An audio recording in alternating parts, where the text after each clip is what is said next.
Hello everybody, this is Jacob Viral. Today I have a topic of discussion on sealed enclosure in my fourth order and what made me decide on what size enclosure I needed to do for my single 12-inch, as well as, hey, this is a good user reference tool that I've always gone by when it comes to deciding sealed section sizes.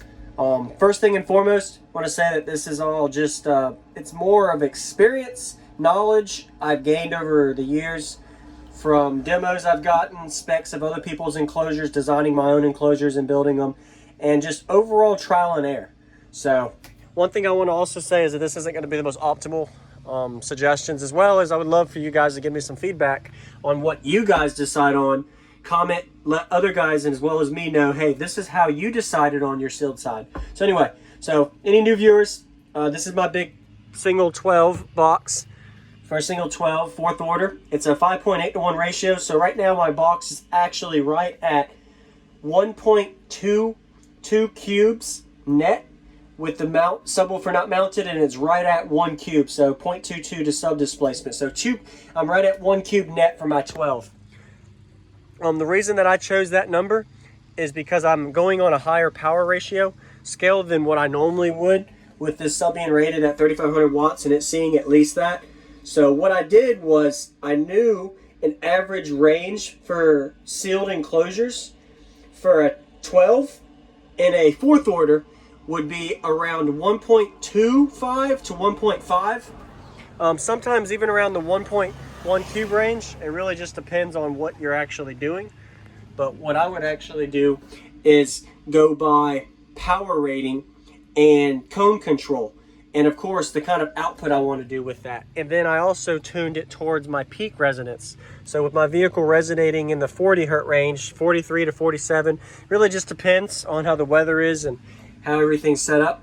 But tuning it around there. So there's really no true answer to say, well, what size spec sealed section you need to be. But for a 12, it's anywhere from 0.8 cubes up to like 1.5, depending on what kind of lows you want. Cone control, how low you want to play, what kind of power you're putting on it. But I've always won in that ballpark. Anywhere from 0.8 to 1.5 cubes is the sealed section size on fourth orders for a 12. Personally, I think it would be good to start at around a 1.25, 1.3 cubes sealed for 12, so that way you guys can test inverting versus mounting regular, and then you could also shrink it to your liking if you feel like you don't like it where it is. And of course, you could always invert your sub if your sealed enclosure is too small. So if I wanted to, I could actually invert my sub and gain that 0.2, and it'd be right around the recommended 1.25. But every enclosure is different. One thing I also want to mention that a lot of people think, well, couldn't you just use the manufacturing sealed enclosure recommendation specs? 100% no on that, because what happens is in a fourth order, you have a sealed section part of it, and then you have a ported section part of it.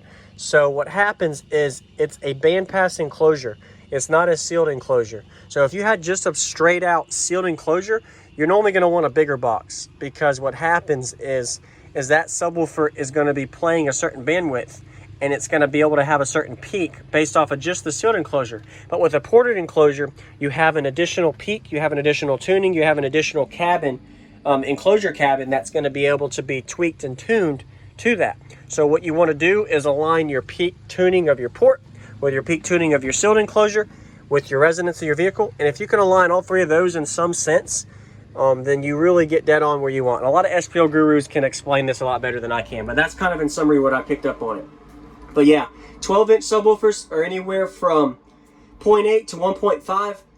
15s are going to be anywhere from 1.5 to 2.5. Normally 1.5 to 2.5 is what most people run. I've seen less, but that's normally when you're getting really peaky, less lows, you're not as musical. 1.5 to 2.5 for 15s, and 18s are 2.5 to 3.5, really around 3.75 for the minimum.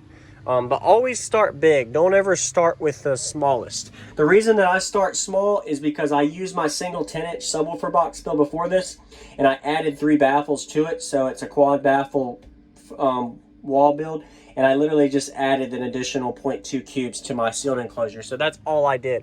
That's why mine's small. Plus, I knew I was going to be throwing a lot of power to it, and when you put more power to an enclosure in a sealed fourth order, box, you want to have a little bit of a smaller enclosure. You're also going to lose your low output response.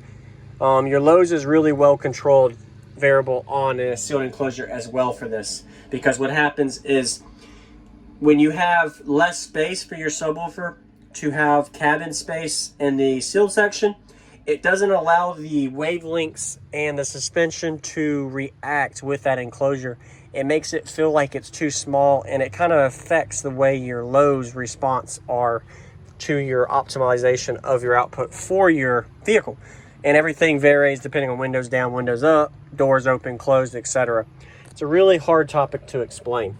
But the most important thing with that is also setting your subsonic in your low pass to the appropriate setting from that too. So that way you don't just turn it all the way up or turn it all the way down unless you know your limits. But that's another thing for that. So one other thing I want to mention with this is, why do I mount inverted or regular versus inverted? So I'll probably talk about this actually in another video. There's no reason for me to baffle 2 minutes on it. I'll make an explanation on that in another video and get some feedback. So stay tuned for that one. But anyway, sealed section. So once again, before I end this video, I'll start with a 10. So a 10 would be recommended to go anywhere from 0.5 cubes up to 1.2 cubes. Really around 1 cube max. You don't want to go over a cube for a 10 sealed. For a 12, 0.8 to 1.5. I really wouldn't go over 1.3, honestly. 15, don't go anywhere from 1.5 to 2.5. Honestly, start around 2. So middle ballpark, 2 cubes sealed per 12 or 15, and then an 18 is 1.5 or 2.5 to 3.5 cubes sealed. So start around 3 cubes. So just one more time, just so I can make sure you guys understood. 10, go ahead and start at a cube, and you can shrink down. A 12, go ahead and start at 1.25, 1.3 cubes to shrink down. A 15, start at 2 cubes to shrink down. And then an 18, start at 3 cubes to shrink down. So just simple numbers that I've always gone by for this. This is just my experience. I would love to see the comments on this. So I remember these numbers in my head all the time. It's 1, 1.3, 2, and 3. So the bigger the cone area, the more space required per sealed enclosure. And of course, you always want to start big and shrink, especially if you're trying to get most output out of your enclosure. And you never know what you want. But I'll see you on the next video. I appreciate y'all always watching. Jacob L out. I like to baffle a lot. And of course, I'm not the most knowledgeable at this. But this is questions I get that I like to answer to my viewpoint. And I look forward to what y'all suggest for that. Thanks for watching. I'll see y'all next time. And this is Jacob L out. Don't look forward to y'all's comments too.